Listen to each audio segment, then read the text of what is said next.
सुहास्यवदन कन्ताक्षोऽपि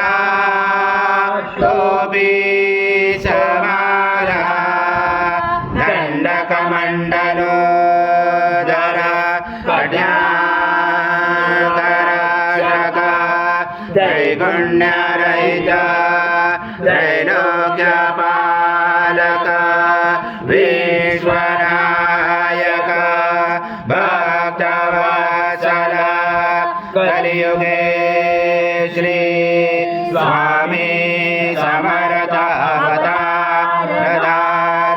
पाहि मां ब्रह्मानन्दं परमसुखदं केवलं ज्ञानमूर्ति द्वन्द्वातीतं गगनसदृशं तत्त्वमस्यादिलक्ष्यम् एकं नित्यं विमलमचलं सर्वदी साक्षिभूतं भावातीतं त्रिगुणरहितं सद्गुरुं तं नमामि गुरुर्ब्रह्मा गुरुर्विष्णु गुरुर्देवो महेश्वरः गुरुर्साक्षात् परब्रह्म तस्मै श्री गुरवे नमः। परमं स्नानातदे प्रगृह्यता श्री सद्गुरु स्वामी समर्थ महाराज देवताभ्यो नमः।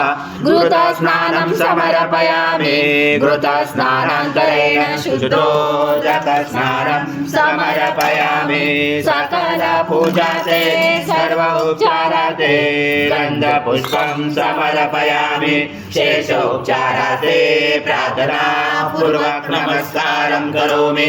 ओम मधुवात्रादिता त्वं तारत्रादिता त्वं मूलाधारसितोऽसि नित्यं त्वं शक्तितरात्मका त्वं योगिनो जायन्ते नित्यं त्वं ब्रह्मा त्वं विष्णु त्वं रुद्र त्वं इन्द्र त्वं अग्नि त्वं वायु त्वं सूर्य त्वं चन्द्रमा त्वं ब्रह्म पूर्वस्वरं गणादिपूर्वमुच्चार गणादि तदनन्तरम् अनुस्वार परतरार्थिर्लसितं तारेण रुचितम् एतत्त्वमनुस्वरूपं गकारपूर्वरूपम् अकारो पञ्चमरूपम् अनुस्वार शान्तरूपं बिन्दुरुदरूपं नादसन्धानं सहिता सन्धि सैषा गणेश विद्या गणकरुषेण गायत्री छन्दा गणपति दैवता। ॐ गणपते नमः।